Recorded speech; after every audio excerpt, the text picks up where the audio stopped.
आदमी अक्लमंद होना चाहिए। आदमी अक्लमंद होगा तभी उसके ऊपर नमाज फर्ज है। अगर आदमी पागल है तो उसके ऊपर नमाज फर्ज नहीं है, ठीक है नहीं। दलील उसकी क्या है कि पागल पर फर्ज नहीं है। अल्लाह के नबी सल्लल्लाहु अलैहि वसल्लम ने फरमाया कि 3 आदमी के बारे में कलम नहीं लिखती है, यानी अल्लाह के फरिश्तों की जो कलम है वो नहीं लिखती है 3 आदमी के बारे में। कौन से वो 3 आदमी है?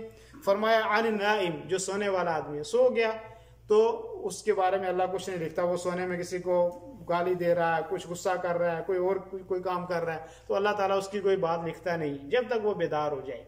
तो एक आदमी ये है जिससे के बारे में कलम नहीं लिखती है। दूसरा आदमी वानी सभी हत्ता यहतलिम, बच्चा है जब तक बालिग ना हो जाए उसकी कोई गुनाह नहीं लिखा जाता।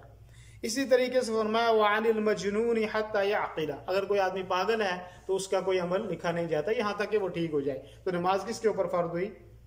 बच्चे के ऊपर फर्ज नहीं है जब तक कि वो बालिग हो जाए। इसी तरीके से पागल के ऊपर फर्ज नहीं है, पागल जब ठीक हो जाएगा तो उसके ऊपर नमाज फर्ज है।